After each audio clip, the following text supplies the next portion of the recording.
Deep within the mysterious and ancient land of Japan lies a dark and foreboding truth hidden beneath its bustling cities and picturesque landscapes. For centuries, whispers of spine-chilling tales and fearsome creatures have echoed through the mountains and valleys, striking fear into the hearts of those who dare to listen. Are these legends merely figments of imagination, or do they hold a terrifying kernel of truth? Prepare to embark on a journey through this enigmatic land, where the boundaries between the living and the dead are blurred and the supernatural lurks behind every corner. Dare you delve into the untold secrets and unknown terrors that Japan holds within its grasp.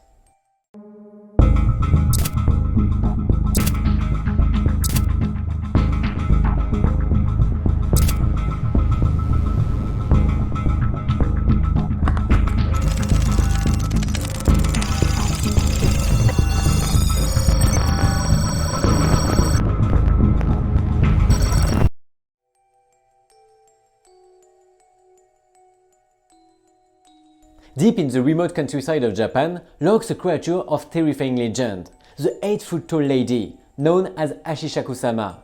Her very name strikes fear into the hearts of those who know of her existence. For this is not an ordinary lady, but a malevolent being with an insatiable hunger for children. Some say she is a faceless entity, her features ever changing depending on who she encounters. Others claim she can appear as a beautiful woman, luring her victims in with a false sense of security. But one thing is certain, her appearance is only the beginning of the horrors she brings. The name Ashishaku-sama holds a dark significance. Ashi represents the number 8, a number often associated with misfortune and death. Shaku is an ancient unit of measurement, roughly equivalent to 2.5 to 3 meters, indicating a towering and imposing stature. And Sama is a title of respect, showing that this being demands to be feared and revered. It is said that Ashishaku-sama haunts the countryside, laughing maniacally as she searches for her next victim. A ghostly figure draped in a long white dress, her eerie laughter echoing through the fields of corpses like a sinister lullaby. She is drawn to the innocent, the vulnerable, the children. No child is safe from her grasp. She will prowl and stalk, waiting for the perfect moment to strike. And when she sees the child she desires, she will stop at nothing to take them away. Some say her kidnapping are unsuccessful, with the children somehow managing to escape her clutches. But those children are forever marked, the target for Ashishaku-sama to return to again and again. In order to save their children, parents must flee, leaving their home and everything they know behind. For Ashishaku-sama will not resist until she has claimed her victim. So beware, for if you hear the distant sound of know that she is near, and your child may be in grave danger.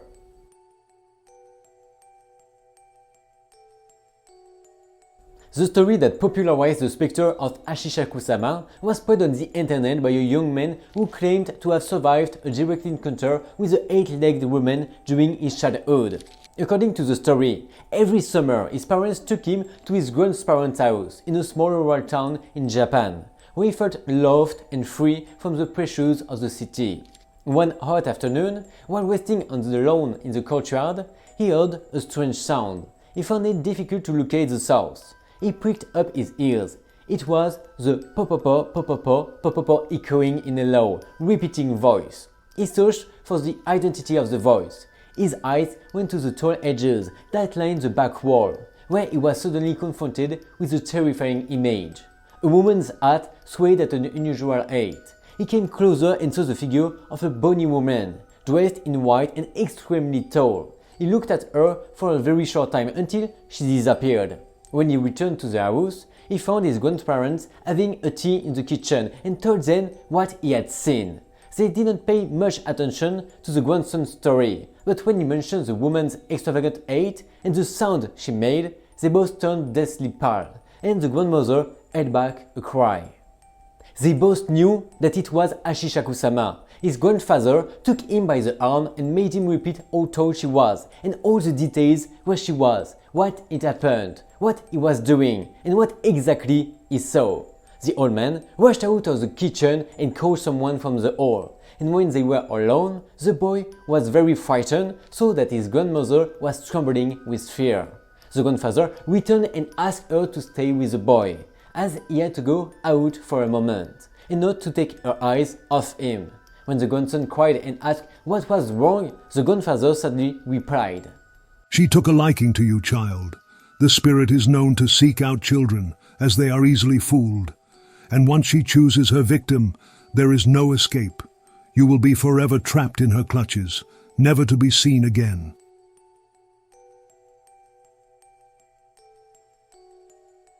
The only known survivor of Ashishaku-sama managed to escape the spectre thanks to the quick action of his grandparents. He went in search of a witch who could deal with the demon. She took the little boy to his room, placed 4 balls of sword in each corner and a Buddha image for him to kneel and pray before whenever he felt afraid. The witch also gave him a piece of parchment to keep in his hands no matter what. Then they locked him up and told him not to leave until 7 o'clock the next morning. The little boy spent that night in a complete solitude, listening through the window to the terrifying sounds and chants of Ashishaku-sama, who insisted on being present and wanted to take him with her.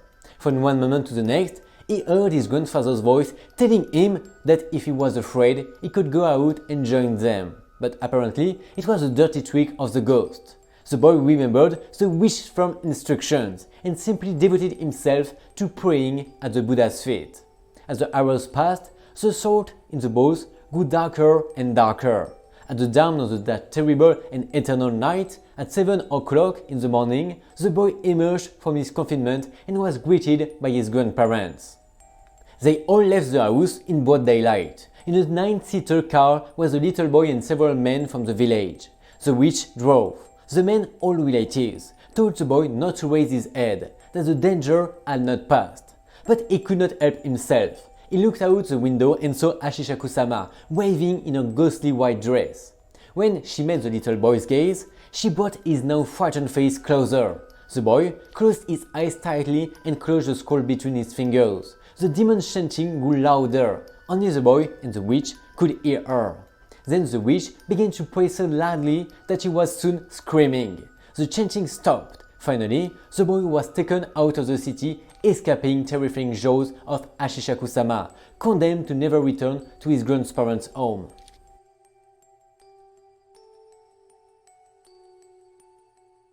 The origin of Ashishaku-sama tells that the ghost was enclosed in 4 small Jizo statues.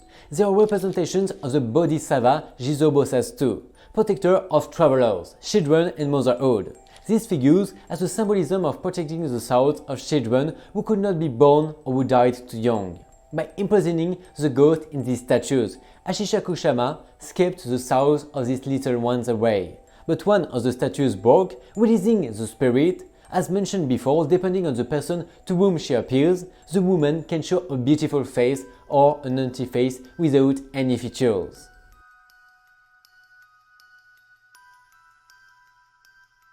Hanako-san is a ghost girl, a teenager in some versions, who owns the bathroom of Japanese schools. A bit like Moaning Myrtle in Harry Potter. The Japanese call her Toire no Hanako-san, which literally means Hanako of the toilet. She has slightly short, straight black hair and wears a red skirt. According to the legend, she can freeze the blood of the bravest. She inhabits the 3rd cabin of the baths on the 3rd floor. In other versions of the legend, the 4th cabin, since in Japan 4 is considered a cursed number because of its phonetic similarity of the word shi, death.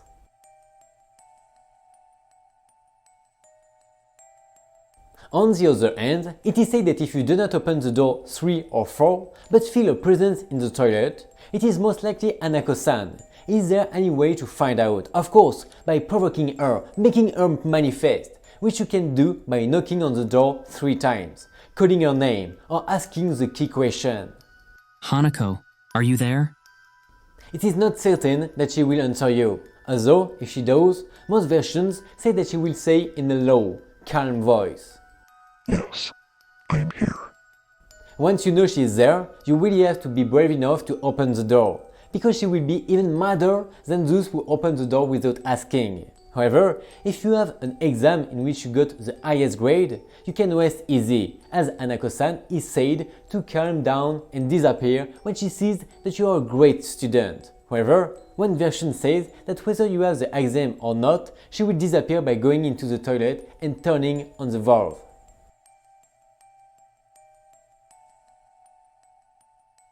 In Yamagata Prefecture, it is said that Hanako-san does not always respond with a calm voice. She may respond with a hoarse voice, as if possessed by the devil himself. And then, even if you do not die, she may attack you or take on such a monstrous appearance that you will need several visits to a psychologist. Or according to another Yamagata belief, you'd better never open the door, because Hanako is not a girl, but a demon who uses a girl's voice to make onlookers fall and freeze when they see that she's actually a 10-foot tall creature with 3 disgusting, slimy lizard heads.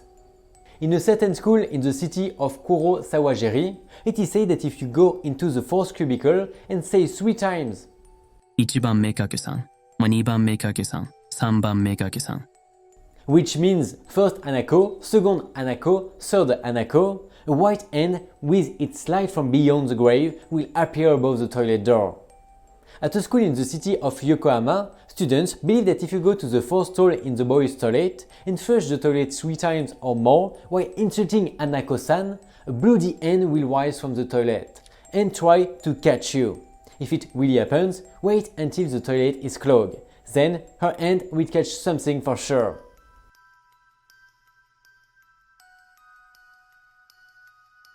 You're probably wondering what the origin of Hanako-san is and when people started talking about her.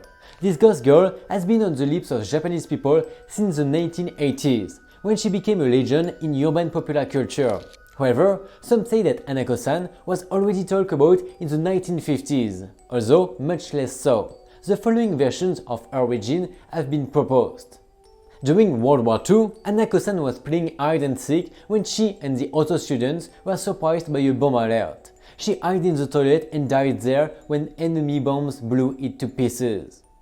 The most sinister versions tell that Hanako's school, probably a boarding school, was located in a wooded area. Hanako had gone for a walk among the trees when she suddenly noticed a man with an axe in his hand, looking at her in a perverted and malicious way, which frightened her, and she ran towards the school, which was apparently almost empty at that time, and hid in a room, where she crouched until, at the proximity of the threatening footsteps, she quickly ran to the toilet, where she hid in the 4th stall, closing the door with the door knob. However, the man heard the noise on the door and, knowing where she was hiding, said aloud, 話さん遊びましょう。 which means let's play Hanako. He then pretended to look for her until he reached the toilet, where he smashed the toilet door with an axe and tore Hanako to pieces. Finally, some believe that Hanako committed suicide in the toilet, which is credible since Japan has one of the highest suicide rates in the world, including cases of teenagers and children, some of whom have killed themselves because of the social pressure to get good grades, like the ones that make Hanako disappear. Could it be a coincidence? Thanks for watching and see you next Friday for another adventure. Bye bye!